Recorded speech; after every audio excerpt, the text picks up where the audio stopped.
Friends, नए साल के साथ ऑप्शन में बहुत सारी चीजें चेंजेस हुई है। ऑप्शन क्या, पूरे डेरिवेटिव मार्केट में बहुत सारी चीजें चेंज हुई है। एक तो क्या हुआ है कि लॉट साइज बड़े हो गए। अब जनवरी से जैसे कि आप लोगों ने देखा होगा, निफ्टी का जो लॉट साइज पहले 25 का हुआ करता था वीकली एक्सपायरी में, अब वो 25 से बढ़ा के जस्ट ट्रिपल हो गया है, 3 गुना हो गया है 75 का। हालांकि मंथली कॉन्ट्रैक्ट अभी भी 25 का है, जो कि नेक्स्ट मंथ से चेंज हो जाएगा। बट मेन चीज क्या है कि वीकली एक्सपायरी 75 का हो गया है। बैंक निफ्टी अभी इस मंथ की एक्सपायरी 15 का लॉट है, जो कि नेक्स्ट मंथ से वो भी डबल हो जाना है। अब दो चीजें हुई, एक तो निफ्टी के अलावा बाकी जो एक्सपायरी है वो सब मंथली हो गई, दूसरा लॉट साइज डबल और ट्रिपल हो गए। तो इसमें सबसे बड़ी चेंजेस क्या आई? सबसे बड़ा चेंजेस ये आया कि रिस्क बढ़ गया है, प्रॉफिट एंड लॉस बढ़ गया है। प्रॉफिट एंड लॉस कैसे? जैसे मान के चलो, फॉर एग्जांपल पहले निफ्टी का आप ट्रेड करते थे, 100 पॉइंट का प्रॉफिट हो गया तो आपको 25 इंटू 100 यानी कितना मिलता था? 2500 रुपए। 100 पॉइंट का अगर लॉस हो गया तो 2500 रुपए ही जाते थे। अभी क्या होगा, अगर 100 पॉइंट बढ़े तो 7500 मिलेंगे, जो कि काफी कम बार ऐसा होता है कि आपके पॉजिटिव डायरेक्शन में आप इतनी देर तक रुकते हो। और अगर 75 पॉइंट माइनस गए तो 7500 चले जाएंगे, जो कि सबसे ज्यादा बार होता है ऑप्शन में। तो रिस्क बढ़ गया है। तो रिस्क अगर बढ़ा है तो हमने सोचा कि रिस्क बढ़ने के साथ साथ क्यों ना नए साल में आपसे एक ऐसी स्ट्रेटजी के बारे में डिस्कस किया जाए, एक ऐसी स्ट्रेटजी आपको बताई जाए जो कि ऑप्शन ट्रेडिंग में आपको ये बता देगा कि आपको किस डायरेक्शन में नहीं बैठना है। आप ध्यान देना बातों, स्ट्रेटजी में क्या समझ में आएगा आपको, किस डायरेक्शन में आपको नहीं बैठना है, मतलब अपोजिट डायरेक्शन क्या होने वाली है। जाहिर सी बात है, अगर आपको ये पता चल जाए कि क्या नहीं करना है ऑप्शन ट्रेडिंग में, तो आप सही डायरेक्शन में बैठेंगे और पैसा आप बना सकते हैं, रिस्क आपका कम हो जाएगा, स्टॉप लॉस प्रॉपर लगा पाएंगे और मार्केट के डायरेक्शन में, ट्रेंड के डायरेक्शन में आप बैठ पाएंगे। और जैसे कि आप लोग देख रहे होंगे कि पिछले 2-3 महीने में वोलेटिलिटी काफी इंक्रीज हो गई है, निफ्टी की हो, बैंक निफ्टी की हो, इंडेक्स में वोलेटिलिटी इंक्रीज हो गई है, बहुत शार्प मोमेंटम हो रहा है। तो अगर आपको ये पता चल जाए कि बाजार का डायरेक्शन किधर रहने वाला है ओवरऑल, और आप उस डायरेक्शन में बैठते हो, तो आपको ऑप्शन में प्रॉफिट होने की प्रोबेबिलिटी बढ़ जाती है। और स्ट्रेटजी का काम ही यही होता है कि प्रोबेबिलिटी को हाई करना। ट्रेडिंग क्या है? ट्रेडिंग जस्ट एक प्रोबेबिलिटी का गेम है, संभावनाओं का गेम है। 100% किसी को भी नहीं पता क्या होने वाला है मार्केट में। अगर 100% किसी को पता चल जाए कि बाजार में क्या होगा, तो बस उससे बड़ा तो खैर कोई है ही नहीं, जो कि आज तक कभी किसी के साथ नहीं हुआ। 100% नहीं पता चलेगा। हाई प्रोबेबिलिटी ट्रेड आप ले पाएंगे और ये एक अच्छी स्ट्रेटजी के साथ आप कर सकते हैं। तो इस वीडियो में हम लोग यही सारी चीजें डिस्कस करने वाले हैं कि हाई प्रोबेबिलिटी ट्रेड आप किस तरीके से ले पाएंगे, क्या तरीका होगा कि आप ट्रेड अच्छे से प्लान कर पाए और अपोजिट डायरेक्शन में ना बैठ, कहां नहीं बैठना है, क्या नहीं करना है, ये आपको पता चल जाए। ठीक है। और हाई प्रोबेबिलिटी ट्रेड, इसमें हम लोग ये भी डिस्कस करने वाले हैं कि किस टाइम फ्रेम में आप ऑप्शन की अगर आप ट्रेडिंग करते हैं तो क्या टाइम फ्रेम बेटर रहेगा आपके लिए, कब एंट्री करना है, कब एग्जिट करना है, ये आपको ठीक तरीके से पता चले। ठीक है। क्योंकि ऑप्शन ट्रेडिंग में सबसे बड़ी प्रॉब्लम क्या होती है? Time decay, theta decay. अगर 1 घंटे आपकी ट्रेड वहीं का वहीं रेट घूम गया तो प्रीमियम कम हो जाएगा और आपका लॉस हो जाएगा। ठीक है। तो टाइमिंग क्या है, ये सारी चीजें हम लोग डिस्कस करने वाले हैं इस पूरे वीडियो में। तो फ्रेंड, स्टार्ट करते हैं। तो सबसे पहले हम देखते हैं चार्ट पे। मुझे उम्मीद है कि आप सभी को ट्रेडिंग व्यू के बारे में पता होगा। चार्ट आप लोग ट्रेडिंग व्यू पे देखते हैं या जो कोई भी सॉफ्टवेयर आप यूज करते हैं, चार्ट किसका देखना है? अगर आप निफ्टी का ट्रेड कर रहे हैं तो निफ्टी स्पॉट का चार्ट नहीं देखना, आपको क्या देखना है? निफ्टी फ्यूचर का चार्ट देखना है। ठीक है। फ्यूचर का चार्ट मैं इसलिए बोल रहा हूं क्योंकि इसमें वॉल्यूम का बहुत बड़ा गेम होने वाला है। ठीक है। तो फ्यूचर का चार्ट आपने ओपन कर लिया, ये निफ्टी फ्यूचर का चार्ट है। टाइम फ्रेम हमने लिया इसमें 5 मिनट का, क्योंकि ऑप्शन में बहुत शार्प चेंजेस होते हैं, आजकल कुछ ज्यादा हो रहे हैं, इसलिए 5 मिनट का टाइम फ्रेम लिया। अब इस 5 मिनट के टाइम फ्रेम के हिसाब से हम डिसाइड करेंगे कैसे ट्रेड सेटअप में हमें बैठना है। ठीक है। तो इसके लिए आप सबसे पहले इंडिकेटर में जाएंगे। इंडिकेटर में आप एक्सपोनेंशियल मूविंग एवरेज सिलेक्ट कर लेंगे। क्या? Exponential moving average. Exponential moving average में आप सेटिंग को सिलेक्ट करेंगे। मैं यहाँ पे लेंथ रखता हूँ 13 का लेंथ आपने सिलेक्ट कर लिया। स्टाइल में जाके ये जो ऑप्शन देख रहे हैं, ईएमए बेस मूविंग एवरेज, इसको टिक कर देंगे। इसको आपने टिक किया, वापस इनपुट में आ जाएंगे। इनपुट में आने के यहाँ जो लेंथ है 14 का लेंथ है, वैसे तो आप 14 का लेंथ भी रख सकते हैं। यहाँ पे लेंथ आपको चेंज करके 5 का रख लें। यहाँ पे जो नॉन का ऑप्शन आ रहा है, इसको चेंज करके सिंपल मूविंग एवरेज रख लें और कर देना है इसको ओके। तो एक ही मूविंग एवरेज में 2 मूविंग एवरेज का क्रॉसओवर आ गया। यानी इस इंडिकेटर के बारे में मैं आपको बता देता हूं। ये जो ब्लू लाइन दिख रही होगी आपको, ब्लू लाइन जो है, इसका कलर मैं चेंज कर देता हूं, थोड़ा सा इसकी थिकनेस बढ़ा देता हूं ताकि आपको ठीक से विजिबल हो पाए।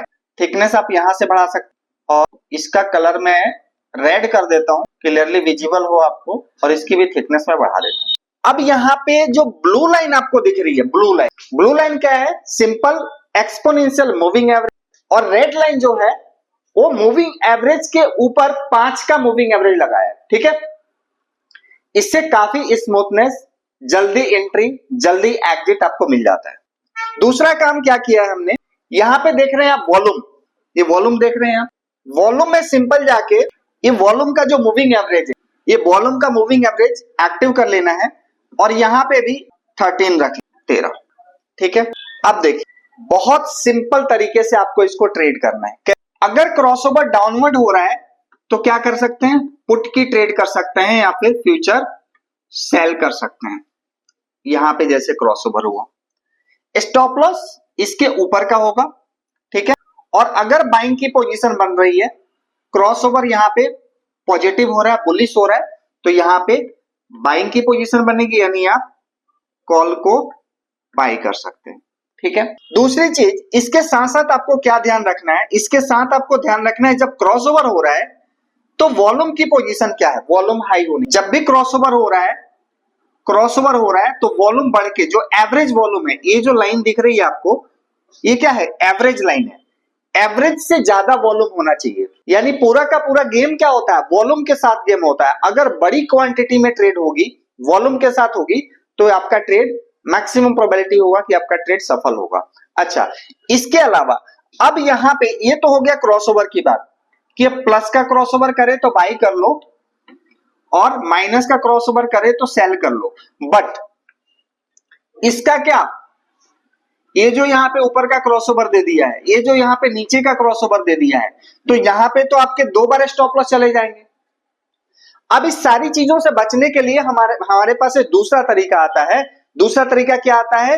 डेटा एनालिसिस का, कि हम डेटा को कैसे एनालिसिस करें कि हमें ये पता चले कि ओवरऑल मार्केट का जो डायरेक्शन रहने वाला है वो किधर रहने वाला है। उसके लिए हम एक दूसरी वेबसाइट ओपन कर लेंगे जिसका नाम होगा ट्रेडिंग टिक। दूसरी वेबसाइट हमने ओपन कर ली, ठीक है। इस वेबसाइट को आपको किसी भी एक मेल आईडी से लॉगिन करना होगा। मैंने मेल आईडी से लॉगिन कर रखा है, आप लॉगिन कर लेना। इसके बाद आपको क्या करना है, ऑप्शन देख रहे हो आप, ऑप्शन पे जाना है। यहां पे हम ओपन इंटरेस्ट को देखेंगे, कॉल वर्सेस पुट ओआई, मतलब कॉल पे कितना ओपन इंटरेस्ट है और पुट पे कितना ओपन इंटरेस्ट है, इसको हम कंपेयर करके देखेंगे, ठीक है। तो हमने इसको टिक कर दिया। जैसे ही आप टिक करोगे तो यहां पे आपके पास ऐसा कुछ डेटा आ जाएगा, ठीक है। हर 1 मिनट में अपडेट होगा। 9 तारीख की जो एक्सपायरी है उसकी डेटा दिखा रहा है। जाहिर सी बात है, आप करंट ऑप्शन में ही ट्रेड कर रहे हो तो करंट ऑप्शन को आपको देखना है। प्लस अब इसमें आपको ऐसे 3 लाइनें दिखेगी। ये 3 लाइन देख के आपको घबराना नहीं है। क्यों? क्योंकि यहां पे ये जो ब्लू कलर की लाइन आपको दिख रही है, ये वाली, ये क्या है? ये कॉल का ओआई है, जो कि आपको यहां पे भी दिख रहा है, कॉल ओआई, ठीक है। रेड कलर की जो लाइन दिख रही है, ये क्या है?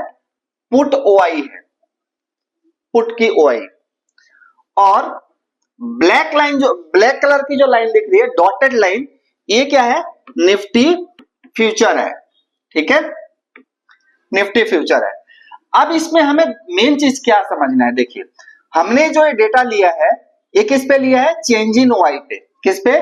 चेंज इन ओआई पे, कि आज का ट्रेंड जो अगर हमें समझना है, इंट्राडे ट्रेंड हमें समझना है, तो जिसको भी ओपन इंटरेस्ट समझ में आता होगा उसको पता है कि चेंज इन ओआई पे हमें ट्रेड करना होता है। अगर आपको नहीं समझ में आता तो आप कमेंट सेक्शन में डाल देना, मैं बता दूंगा कि चेंज इन ओआई क्या होता है, टोटल एआई क्या होता है, और उसके ऊपर क्या इंपैक्ट पड़ता है, ठीक है। अब हमें क्या देखना है, देखिए हमें यह समझना है कि ऊपर कौन सा है, कॉल का ओआई है, ये लाइन कॉल की ओआई है, और नीचे कौन सी लाइन है? पुट की ओआई है। जो लाइन नीचे होगी डाउन साइड, अगर यहां ये पुट की लाइन है तो हमें उस डायरेक्शन में ही बैठना है। अगर पुट की लाइन नीचे है, बेस में नीचे पुट की लाइन है, तो हमें पुट साइड बैठना है, यानी मार्केट का डायरेक्शन कहां रहने वाला है? डाउन। और अगर नीचे कॉल की ओआई है तो हमें डायरेक्शन हमारा क्या रहने वाला है, अप। मतलब जो भी लाइन नीचे होगी उसको हम बाई करके ट्रेड कर सकते हैं अगर हम ऑप्शन बायर हैं तो। ठीक है, बहुत सिंपल स्ट्रेटजी है। आप इस पे बैक टेस्ट करना, बैक टेस्ट करके, बैक टेस्ट का भी क्या ऑप्शन है मैं आपको बता देता हूं। यहां पे क्या है, हिस्टोरिकल डेटा है, देख रहे हैं आप, लाइट पे टिक है। यहां पे जैसे ही आप अनटिक करेंगे, अनटिक करते ही यहां हिस्टोरिकल डेटा का ऑप्शन आ जाएगा। तो जैसे हिस्टोरिकल डेटा पे हम क्लिक करेंगे, यहां पे कोई भी आप डेट सेलेक्ट करके, फॉर एग्जांपल मान के चलो मैं थर्सडे की डेट सेलेक्ट करता हूं, तो जैसे कि आप देख रहे हैं थर्सडे को क्या हो रहा है, कॉल की लाइन नीचे है, तो हमें क्या रहना है, सिर्फ कॉल के साइड बाई करना है। और उस दिन आपने देखा था बाजार कितना ऊपर था। ठीक है, अब आप बोलेंगे सर थर्सडे को तो 400 पॉइंट निफ्टी ऊपर गई थी, ये तो कोई भी बता देगा कि कहां जाना है कहां रहना है। तो उसके पहले देख लेते हैं। यहां पे वेडनेसडे को, यहां पे देखिए कौन सी लाइन नीचे है, कॉल वाली लाइन, तो हमें क्या करना है, बाइंग में रहना है। ठीक है, इस तरीके से हम ट्रेड कर सकते हैं और इस तरीके से आप बैक टेस्ट कर सकते हैं।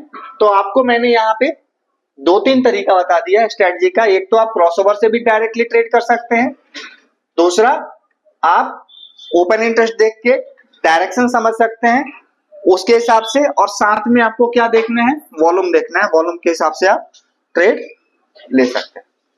ठीक है, तो आप लोग देखते रहिए, समझते रहिए। जहां कुछ समझ में नहीं है आप कमेंट सेक्शन में डाल देना। वीडियो को ज्यादा से ज्यादा आप शेयर करें, लाइक करें, चैनल को सब्सक्राइब करें। Thank you so much. Thank you.